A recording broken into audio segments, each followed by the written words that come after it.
He was stopped 52 times for looking suspicious. Then he sued the department. Imagine walking down the street, minding your own business, only to be stopped by the police. Not once, not twice, but over 50 times. This was the reality for Earl Sampson, a black man from Miami Gardens, Florida, who found himself repeatedly targeted by law enforcement without just cause. Earl worked at a convenience store, a place he frequented daily. Yet, despite being an employee, he was arrested numerous times for trespassing at his own workplace. Over a span of several years, Earl was stopped and questioned by police 258 times, searched over 100 times, and arrested 62 times, with 56 of those arrests occurring at the store where he worked. The constant harassment took a toll on Earl's mental health and sense of dignity. He began to question his worth and place in society, but instead of succumbing to despair, Earl chose to fight back. With the support of his employer, who had installed surveillance cameras capturing the unjustified stops, Earl filed a federal civil rights lawsuit against the city and its police department. The lawsuit brought national attention to the issue of racial profiling and police misconduct. It highlighted the importance of standing up against systemic injustice and the power of resilience in the face of adversity. Earl's story teaches us that self-discipline isn't just about personal habits. It's about the courage to stand up for oneself and others, even when the odds are stacked against you. It's about mindfulness in recognizing injustice and taking deliberate steps to address it. And it's about personal growth through the pursuit of justice and equality. His journey reminds us that meaningful change often starts with one person's decision to say, "Enough is enough." Earl Sampson's fight for justice serves as an inspiration to all who seek to make a difference in their communities and beyond. At first, when Earl Sampson told his story to friends and neighbors, they shook their heads in resignation. Many had similar experiences, stopped for simply standing outside, walking to work, or waiting for a ride. Some were even arrested at the same convenience store, 207 Quick Stop, where Earl worked. But while others saw it as just another day in the neighborhood, Earl couldn't accept that this was normal. Not anymore. His boss, Alex Saleh, a Palestinian-American who owned the store, had witnessed the harassment firsthand. He had seen police officers walk in, say nothing, handcuff Earl, and walk out. No explanation, no paperwork, just routine disrespect. Saleh decided to do something unusual. He installed high-definition surveillance cameras in and around the store, not for shoplifters, but to protect his employees from the police. What the footage captured was shocking, even for seasoned civil rights attorneys. Dozens of videos showed Earl being searched, arrested, and shoved into squad cars while simply taking out the trash, stocking shelves, or taking a 5-minute break outside. He wasn't a criminal. He was a hard-working man trying to make a living. When Saleh and Earl reached out to the media and legal experts with the footage, they expected silence. But they got headlines. Suddenly, the story wasn't just about Earl. It was about a pattern of unchecked power and systemic abuse. Civil rights organizations and legal watchdogs stepped in. The city of Miami Gardens found itself under national scrutiny. Police records were subpoenaed, officers were questioned, and the world began to ask, how could this happen in modern America? The answer was as painful as it was clear: deep-rooted racial bias, combined with a police culture that treated certain neighborhoods as enemy territory. Earl's lawsuit wasn't just about seeking damages. It was a statement, a refusal to be silent, a challenge to a system that thrived on fear and compliance, and it was a reminder that even the most ordinary individual, when armed with truth and courage, can shake the foundations of injustice. In court, the city tried to dismiss the footage as taken out of context. They argued the police were simply doing their jobs, keeping the streets safe, but the images said otherwise. Juries don't forget the sight of a man in a work apron being frisked against a soda cooler, while his manager pleads with officers that he's done nothing wrong. The case dragged on for years, with motions, delays, and legal tactics. Earl, who had once felt powerless, now found himself standing taller with each court appearance. He spoke softly but clearly. He never let anger consume him, though it would have been easy to let it. Instead, He became a symbol of quiet defiance, of persistent, unshakable dignity. Outside the courtroom, something else was happening. People were paying attention. Black men and women who'd been stopped for no reason began to speak out.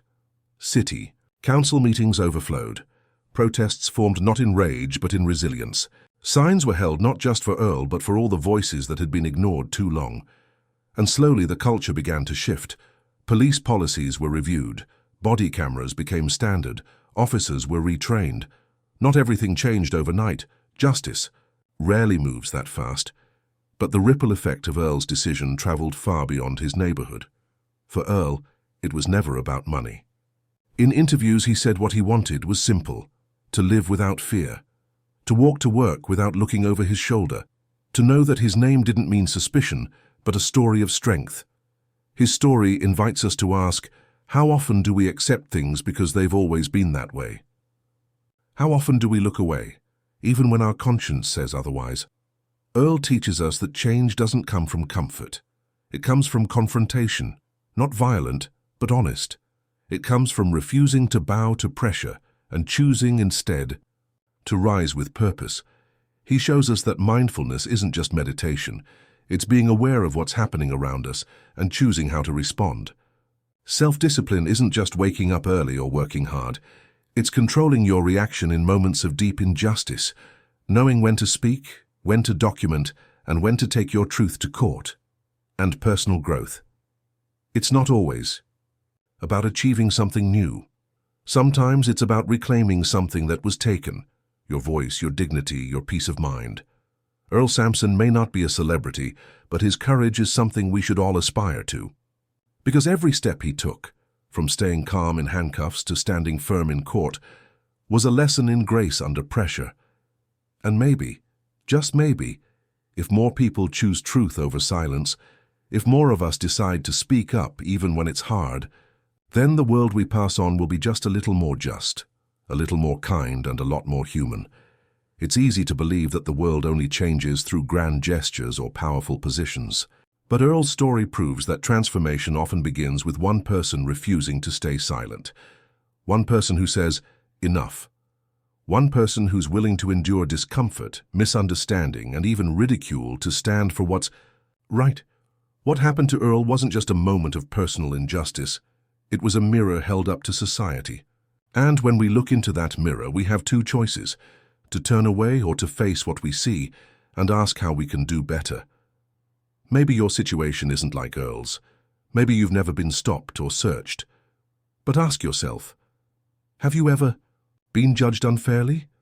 Doubted because of who you are, what you wear, where you're from? Or maybe you've seen someone else suffer while you stayed quiet, telling yourself it wasn't your fight. This story challenges all of us to examine our habits and our hearts, to listen deeper, to pause before we judge, to recognize the quiet ways we can support someone else's truth, even when we don't know their full story. Earl didn't win in court just because he had video evidence. He won because he remained centered in his truth. He didn't let the system define his worth. He didn't let society tell him he was a criminal just because someone with a badge said so. That's not easy, but it's necessary. In a world full of noise, distractions, and quick opinions, we need more stillness, more mindfulness, more moments where we reflect before reacting. That's how change happens, not just in policy, but in people and self-discipline. It's not just about resisting temptation. It's about staying the course when the world tells you to give up. It's about knowing what you stand for and sticking to it, even when you're alone. Earl had every reason to walk away, to give up, to say, that's just how it is. But he chose a harder path, the path of truth, accountability, and justice. And because of that choice, others now walk with a little more courage. You might not be in a courtroom, you might not be in front of a camera, but you are writing your own story, every day through your decisions, your reactions, and your values. The question is, what kind of story will it be? One where you stay silent when it's safest, or one where you speak gently but firmly when it matters most? One where you follow the crowd, or one where you follow your conscience even if the path is lonely? Let Earl's journey be a reminder that strength doesn't always look loud. Sometimes it looks like standing still while chaos surrounds you. Sometimes it looks like asking uncomfortable questions. Sometimes it looks like saying, "I deserve to be treated with dignity," and meaning it. So today, take inventory of your own life. Where are you compromising your values just to fit in? Where are you avoiding truth because it's inconvenient? Where can you be more intentional, more awake, more present? Because the real work of justice, of growth, of purpose, it starts within. And if Earl, a man who was humiliated again and again, could find the courage to take his pain and turn it into power, then so can you. It's not about being perfect. It's about being real, being present, being bold in your honesty and gentle in your strength. And when you live that way, something changes. People notice, systems notice, the world begins to shift. So don't wait for a courtroom to define your worth. Don't wait for permission to do what's right. Start now, right where you are, with your actions, your words, your attention. That's where justice lives. That's where growth begins. And that's where the real story starts, yours. And that's where the real story starts, yours. Because every time you choose integrity over convenience, patience over impulse, and compassion over judgment, you shift something deep within yourself and around you. The truth is, you don't need a courtroom to make a stand. You don't need a spotlight to make a difference. You just need to be willing to live fully aligned with your values. Maybe no one else will see your small acts of courage. Maybe no one will cheer when you say what others are afraid to say. But those moments matter. They build character, they build trust. They build a future that is more just, more kind, and more awake. The journey won't always be easy. The world can be loud and unfair. But remember Earl. Remember how every humiliation he faced became a stepping stone towards something greater, not just for him, but for others who would walk through similar storms. So let this story be your reminder. The truth always matters. Dignity matters. How you live matters. And even when it feels like no one is watching, your life is telling a story. Make it one worth listening to. Make it one rooted in truth, shaped by discipline, and led by the quiet power of someone who refuses to be anything less than their fullest self. That's how change begins. That's how justice lives on. And that's how you rise. Every single day, quietly, powerfully, unshakably, from the inside out. You rise not because the world gives you permission, but because you no longer wait for it. You rise because something inside you has decided that being underestimated, overlooked, or mistreated no longer defines your worth. You rise because silence in the face of injustice is not peace, it's consent. And you were not born to be silent. Each morning you rise with a memory of every no, every side glance, every unspoken rule meant to shrink you, and you choose deliberately not to shrink. You rise in the boardroom, in the break room, in the courtroom, with calm words, with relentless truth. With the strength to hold your ground without raising your voice. You rise when you mentor the young ones who are watching, even when they don't say so. You rise when you choose grace instead of revenge, resolve instead of rage, clarity instead of chaos, because rising isn't always a victory lap. Sometimes it's just standing tall when everything tries to bend you. You become a quiet revolution in motion, a living contradiction to every stereotype that was weaponized against you. You are not your past. You are not their fear. You are not their projection. You are your choice, today and every day that follows.